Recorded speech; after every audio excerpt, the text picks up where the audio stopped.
Shalom, sidang jemaat yang dikasihi Tuhan, mari pada pagi hari ini kita bersama-sama mengucap syukur kepadanya, sebab segala anugerahnya adalah yang terbaik untuk kita. Mari berdoa bersama-sama. Bapa di dalam surga, kami mengucap syukur untuk segala kebaikan-Mu dalam sepanjang kehidupan kami.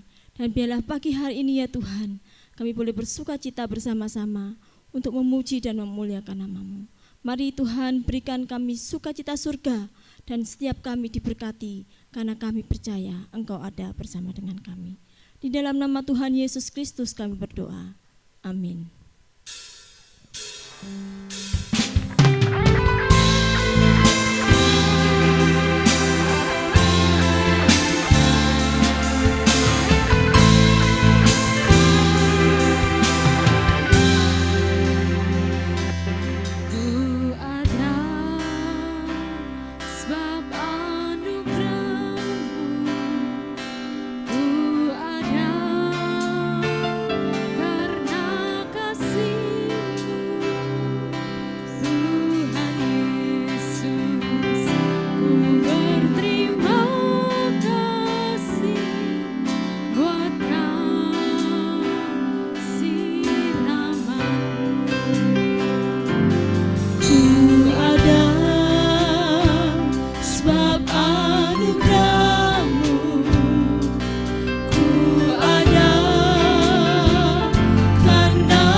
Rencana-Mu Tuhan,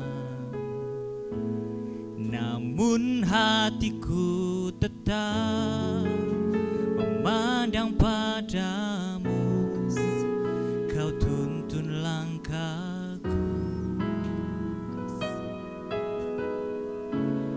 walau ku tak dapat berharap atas kenyataan hidupku, namun hatiku tetap memandang padamu. Kau ada untukku.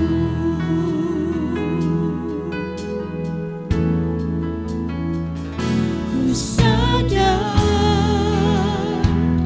tak semua dapat aku miliki di dalam hidupku, hatiku. percaya rancangan-Mu bagiku adalah yang terbaik. Walau ku tak dapat melihat semua rencana-Mu, Tuhan, namun hatiku tetap memandang padamu. Tuntun langkahku, walau ku tak dapat berharap atas kenyataan hidupku, namun hatiku tetap memandang padamu. Kau ada untukku. Walau ku tak dapat melihat semua rencana-Mu, Tuhan, namun hatiku tetap memandang padamu. Kau tuntun langkahku. Walau ku tak dapat berharap atas kenyataan hidupku, namun hatiku tetap memandang padamu. Kau ada untukku. Namun hatiku tetap memandang padamu. Kau ada untukku. Namun hatiku tetap memandang padamu. Kau ada untukku. Haleluya.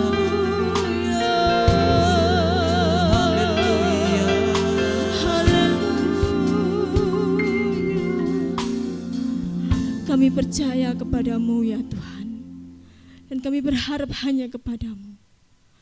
Engkau gunung, batu, dan perisai bagi kami. Engkau yang selalu ada bersama-sama dengan kami. Terima kasih Tuhan untuk pagi hari ini. Kami boleh memuji dan menyembah Engkau. Dan sebentar juga Engkau akan menguatkan kami dengan firman-Mu ya Tuhan. Kiranya Engkau memberkati hamba-Mu yang sudah Tuhan persiapkan untuk menabur firman-Mu. Tuhan memberkati apa yang dikerjakannya. Terlebih Tuhan, firman-Mu ini boleh bertumbuh dan berbuah-buah dalam kehidupan kami. Terpujilah nama-Mu ya Tuhan untuk selama-lamanya. Di dalam nama Tuhan kami Yesus Kristus, kami berdoa dan mengucap syukur. Haleluya. Amin. Shalom, selamat pagi Bapak Ibu yang dikasihi Tuhan. Mari kita bersama-sama mendengarkan firman Tuhan. Tema firman Tuhan pada pagi hari ini mengenal kebangkitan Kristus. Saudaraku yang dikasihi Tuhan, hari-hari kebangkitan yang telah kita lewati beberapa hari yang lalu, saudaraku, apakah sampai saat ini itu masih merasakan? Apakah sampai saat ini masih bisa kita rasakan? Atau hanya sepintas lalu?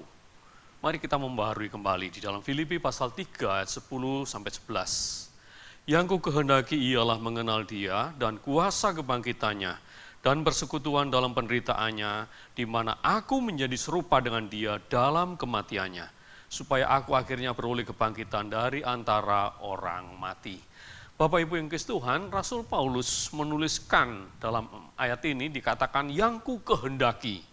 Nah, suatu kalimat diawali dengan kata-kata yang ku kehendaki ialah mengenal Kristus, mengenal Dia. Saudaraku yang dikasihi Tuhan, kata-kata ku kehendaki, yang ku kehendaki. Ini merupakan satu bentuk kemauan, keinginan, dan harapan yang keras dari Rasul Paulus. Ingin mengenal Tuhan. Saudaraku, Bapak Ibu, mengenal Tuhan, banyak orang mengenal, tapi seorang Kristen sampai di mana pengenalan itu? Apakah pengenalan itu hanya sekedar mengenal, tapi tidak sampai ke dasaran hati kita? Nah, seorang Kristen, Rasul Paulus menuliskan, ya, yang ku kehendaki mengenal, harapan yang keras dari Rasul Paulus. Kamus Besar Bahasa Indonesia menuliskan keinginan dan harapan yang keras. Bukan sekedar harapan, tapi harapan yang keras, ini yang ku kehendaki. Dan kuasa kebangkitannya dan persekutuan dalam penderitaannya. Saudaraku yang kasih Tuhan, karena pengenalan akan Kristus, pengenalan akan Yesus Tuhan kita, itu lebih mulia dari semuanya. Ini yang dirindukan. Sebenarnya kita sebagai anak-anak Tuhan pun kita merindukan demikian. Mengenal Tuhan, sampai kita betul-betul mengenal. Jangan hanya sekedar mengenal. Lebih mulia Tuhan itu. Ya. Nah, seorang Kristen, Paulus bersikeras, saya katakan Paulus bersikeras untuk mengenal Kristus. Melalui apa? Dia ingin mengenal Kristus melalui persekutuan dalam ayat ini. Persekutuan bukan sekedar persekutuan. Kalau saat-saat ini seorang Kristen, kita kalau mendengar persekutuan isinya semua orang bersekutu menyembah Tuhan, ya, saudaraku dikasih Tuhan, bersekutu menyembah Tuhan, bersuka cita, tapi Rasul Paulus katakan bersekutu dalam penderitaannya. Nah, ini berat. Bersekutu di dalam penderitaannya, bisa merasakan penderitaan Kristus. Mengenal Tuhan bukan sekedar mengenal, tapi kita masuk ke dalam suatu persekutuan, kuasa persekutuan. Ya. Persekutuan dalam penderitaannya. Menderita yang bagaimana, saudaraku yang kasih Tuhan. Kita sakit sedikit sudah merasa, waduh saya sudah sakit. Nah, saudaraku yang kasih Tuhan, Rasul Paulus menekankan hidup saudara dan saya. Ya, mengajar di dalam Filipi pasal 3 ayat 10 dan 11. Ku kehendaki, yang ku kehendaki. Oke Bapak Ibu yang kasih Tuhan, mari kita mau merenungkan. Apa yang kita kehendaki di dalam mengenal Tuhan? Apa yang kita kehendaki pribadi lepas pribadi di antara kita? Untuk mengenal Tuhan. Bukannya sekedar pujian mengatakan, aku mengenalmu secara pribadi. Nah, saudara Tuhan, mari kita mau mengenal Tuhan, bukan sekedar dari bibir mulut kita. Mengenal Tuhan secara pribadi. Nah, perhatikan Rasul Paulus tadi saya sudah jelaskan. Paulus bersikeras untuk mengenal Kristus melalui persekutuan dalam penderitaannya dan mengenal kuasa kebangkitannya. Tujuannya apa? Ada orang-orang yang mau mengenal Tuhan, pasti ada tujuan. Bapak Ibu yang kasih Tuhan, bersekutu dalam penderitaannya. Bersekutu di dalam penderitaannya, saudara Tuhan, artinya apa? Kita bisa merasakan. Kita bisa merasakan bahwa Kristus pun pernah mengalami penderitaan. Dan penderitaan itu, saudaraku yang kasih Tuhan, itu pun bisa kita nikmati, kita rasakan. Di dalam 1 Korintus 15 ayat 58, bersekutu di dalam penderitaannya. Karena itu saudara-saudaraku yang kekasih, berdirilah teguh, jangan goyah, dan giatlah selalu dalam pekerjaan Tuhan. Sebab kamu tahu bahwa dalam persekutuan dengan Tuhan, jeripayamu tidak sia-sia. Ada jaminan. Sekalipun di dalam persekutu dengan Tuhan, penuh dengan penderitaan, kita menderita. Ya. Bersekutu artinya apa? Menyatu. Itu bersekutu, menyatu. Nah, saudara Tuhan, kalau kita mau menyatu dengan Tuhan, menyatu dengan tubuh Kristus, menyatu dengan kuasa Kristus, ini tidak bisa kita lakukan dengan begitu saja. Tapi harus ada yang namanya persekutuan di dalam penderitaannya. Ya. berdoa 5 menit sudah gelisah. Ya. Berdoa hanya 5 menit sudah gelisah. Mungkin keluar masuk gereja. Nah, saudaraku yang kasih Tuhan, bersekutu di dalam penderitaannya. Ya, kita berdoa saudaraku yang kasih Tuhan, supaya nanti pada saat doa 10 hari kita bisa melaksanakan bersama-sama. Ya. Kita bisa merasakan bagaimana penderitaan Kristus.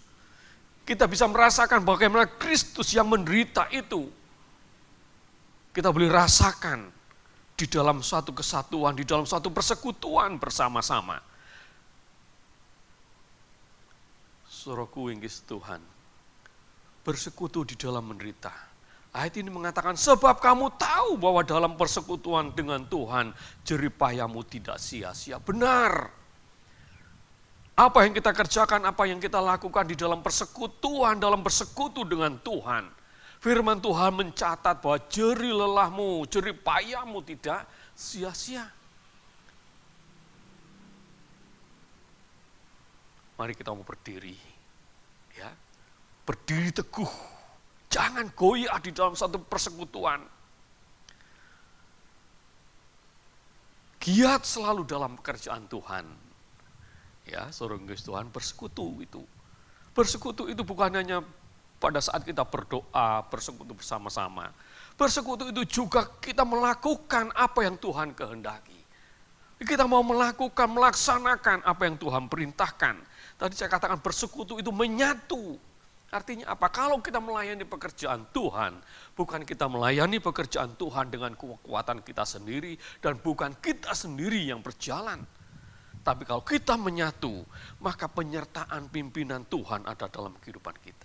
Sehingga firman Tuhan mengatakan bahwa jerih lelahmu tidak akan sia-sia. Kelemahan tindisan itu mengikat seseorang.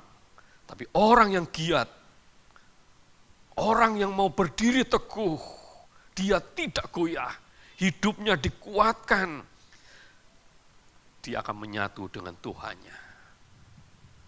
Saudara yang kasih Tuhan, bagaimana kita menyatu dengan Tuhan? Mari kita menyatu dalam Tuhan, di dalam roh. Di dalam doa-doa kita, di dalam persekutuan doa kita. Berdoa di rumah, berdoa di gereja, dimanapun saudara berdoa, saudara Tuhan, berdoalah sampai betul-betul saudara bisa menyatu dengan Tuhan. Ada satu kesatuan. Dan bila bersekutu, saudara Tuhan, jangan hanya sampai di situ saja. Tapi kita sampai tujuan kita sebagaimana Rasul Paulus, sampai apa? Sampai memperoleh kuasa kebangkitannya. Sampai memperoleh kuasa kebangkitannya. Dan kuasa kebangkitannya itu, saudara Tuhan, itu akan memberikan kita menjadi orang-orang yang semangat. Sampai memperoleh kebangkitannya.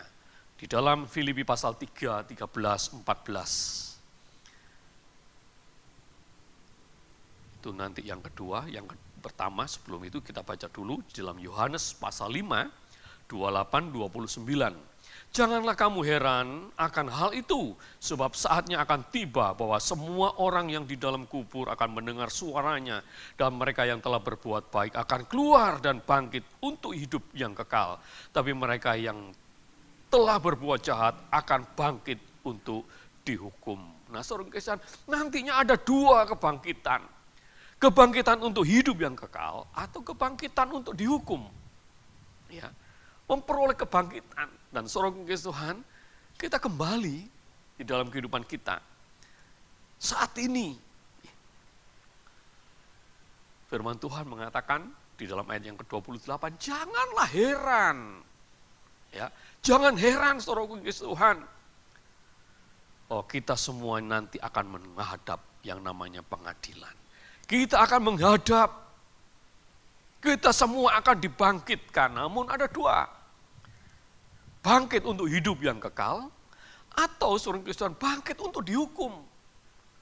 Tapi saudara Tuhan, kita belum sampai ke sana, ya. Kita belum sampai ke sana, dan nanti kita pasti akan menemukan, dan kita berharap bahwa kita akan bangkit untuk hidup yang kekal. Ya. Tapi kebangkitan kita saat ini, saudara Kristen, mari kita tunjukkan kebangkitan kita. Jangan menjadi orang-orang yang lemah. Ya, mari kita bangkit bersama-sama.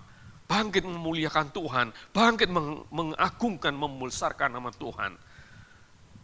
Berapa minggu kita sudah tidak ke gereja, bukan berarti saudara pupus tidak memuji nama Tuhan.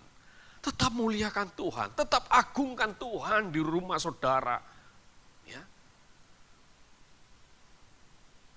Saudara Kristen Filipi, saya akan bacakan 13-14. Saudara-saudara aku sendiri tidak menganggap bahwa aku telah menangkapnya, tetapi ini yang kulakukan. Aku melupakan apa yang telah di belakangku dan mengarahkan diri kepada apa yang di hadapanku dan berlari-lari kepada tujuan untuk memperoleh hadiah, yaitu panggilan surgawi dari Allah dalam Kristus Yesus. Memperoleh kebangkitan itu harus dengan kerja keras. Konteksnya seorang Kristen di dalam ayat ini, Rasul Paulus, dia berlari. Ya, dia berlari. Sampai tujuan. Tujuannya apa? Kembali lagi. Untuk memperoleh kuasa kebangkitannya itu. Ya, Rasul Paulus berlari dan berlari.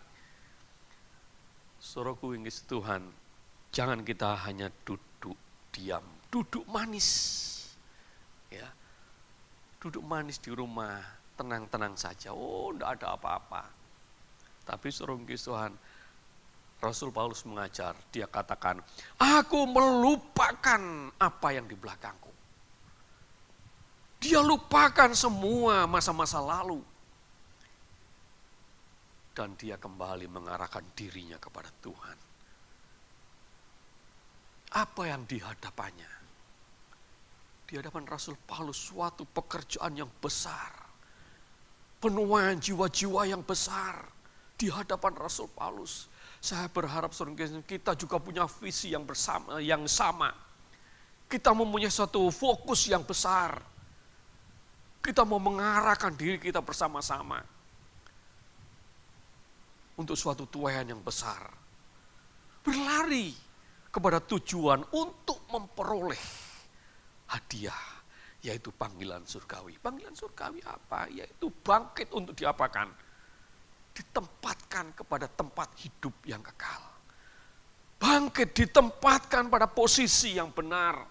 Bangkit ditempatkan pada posisi yang sudah kita lakukan selama kita ada di dunia ini, saudara Kristus Tuhan. Dan pada saatnya kita akan bersama-sama untuk mendapatkan, yaitu mahkota kemuliaan. Kita memperolehnya bersama-sama. Nah, saudaraku yang Kristus Tuhan,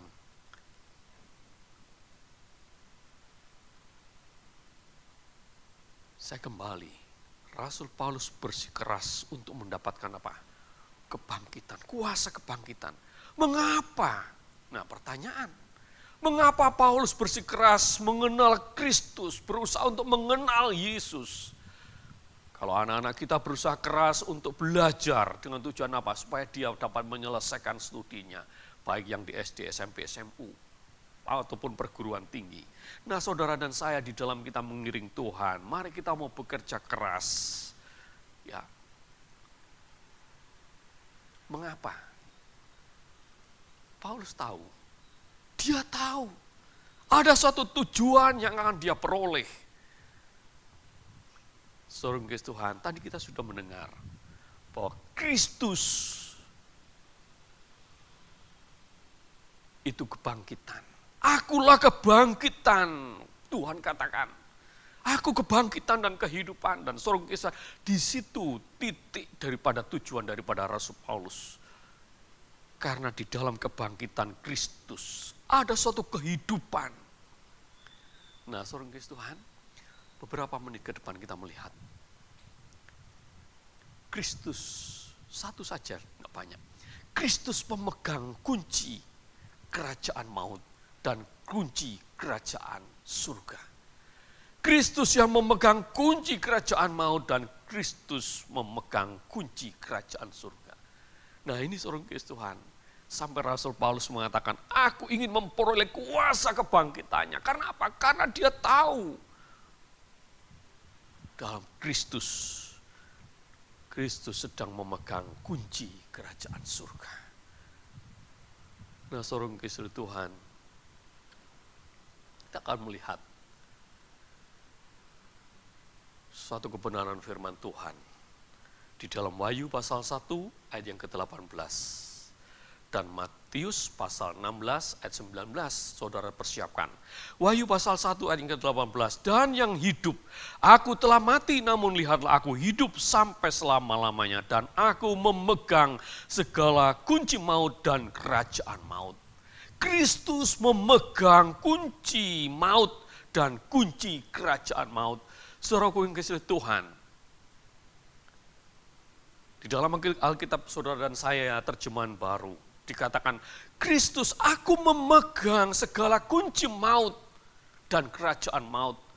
Tetapi di dalam terjemahan firman Allah yang hidup, dikatakan memiliki. Nah, saudara kasih Tuhan, memegang dengan memiliki, kita melihat lebih dalam arti, saudara kasih Tuhan, memiliki itu lebih benar, lebih kuat.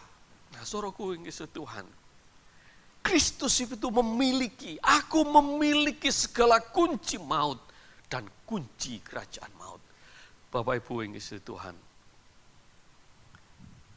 seseorang kalau punya mobil dan punya anak, saudara yang kasih Tuhan, sekalipun kunci mobil itu dipegang oleh orang lain, dan orang lain ditawarkan kepada anak kecil yang papanya memiliki mobil itu, saudara Tuhan, sekalipun diiming-iming, saudaraku, dia tetap apa? Pasti dia datang ke papanya. Pasti dia datang papanya apa, saudara Tuhan? Minta kuncinya. Nah, saudara Tuhan, karena apa? Karena papanya ini pemilik daripada mobil itu. Nah, saudara Tuhan, Kristus pemilik kunci itu. Ya. Matius 16 ayat 19. Kepadamu akan kuberikan kunci kerajaan surga. Apa yang kau ikat di dunia ini akan terikat di surga, dan apa yang kau lepaskan di dunia ini akan terlepas di surga. Nah, saudaraku, Bapak Ibu yang kasih Tuhan, kita melihat suatu perbedaan yang sangat-sangat jauh. Ya. Kita melihat di dalam Wahyu pasal 1, 18, Matius 16, 19. Aku memegang kunci maut. Ya, aku memiliki kunci maut. Ya, dan saudaraku yang kasih Tuhan, kalau kunci maut itu sudah dipegang, ingat, itu kunci masih dimiliki oleh Kristus, dipegang oleh Kristus. Tapi ingat di dalam Matius 16, 19 bahwa kunci itu diberikan buat saudara dan saya. Ya, kepadamu akan kuberikan kunci kerajaan surga. Ini yang Rasul Paulus, orang Kristen, betul-betul dia berusaha keras untuk mengenal Yesus. Karena apa? Karena dia merindukan bahwa kunci itu diberikan. Tetapi kunci kerajaan maut Tuhan tetap pegang. Dia tidak akan berikan buat saudara dan saya. Tapi kunci kerajaan surga, saudara Kristen, firman Tuhan, Matius 16, 19, kunci kerajaan surga kepadamu akan kuberikan kunci kerajaan surga. Nah, saudara Kristen, mana yang akan kita pilih? Apakah kita ingin memiliki kunci kerajaan maut? Atau saudara Kristen, kita ingin dapat pemberian daripada Tuhan, yaitu memegang kunci kerajaan surga. Kepadamu, kepada saudara dan saya yang mau bersikeras untuk mengenal Tuhan. Ya, saudara Kristen, bersikeras untuk mengenal Tuhan, untuk mendapatkan kunci kerajaan surga. Amin. Mari kita berdoa. Bapa dalam surga, kami bersyukur untuk segala kebaikan-Mu. Kami merindukan Tuhan bahwa kunci kerajaan surga itu kami dapatkan. Kunci kerajaan surga itu kami miliki ya Bapa. Karena Engkau sudah menjanjikan, sebagaimana janji-Mu ya Tuhan, Engkau akan memberikan kunci kerajaan surga kepada kami sekalian. Terima kasih Tuhan, terima kasih untuk segala kebenaran firman-Mu. Saat ini ya Tuhan, kami menyerahkan sidang jemaat-Mu. Tuhan memberkati mereka. Biarlah Tuhan tetap memelihara sidang jemaat-Mu dengan kesehatan, kekuatan. Tuhan melimpahkan mereka dengan anugerah-Mu ya Bapa. Terima kasih Tuhan Yesus, terima kasih. Saat ini Tuhan, arahkanlah wajah-Mu untuk menyinari kami. Memberkati sidang jemaat-Mu di rumah mereka masing-masing ya Bapa. Dengan berkat-berkat jasmani dan rohani, Kau limpahi dengan damai sejahtera, kebahagiaan anak cucu menantu. Tuhan pun memberkati. Bapak Ibu, terimalah berkat dari Allah Bapa, persekutuan cinta kasih Roh Kudusnya yang memimpin kita hari ini sampai Tuhan Yesus datang untuk menyebut kita sekalian. Dalam nama Tuhan Yesus, amin.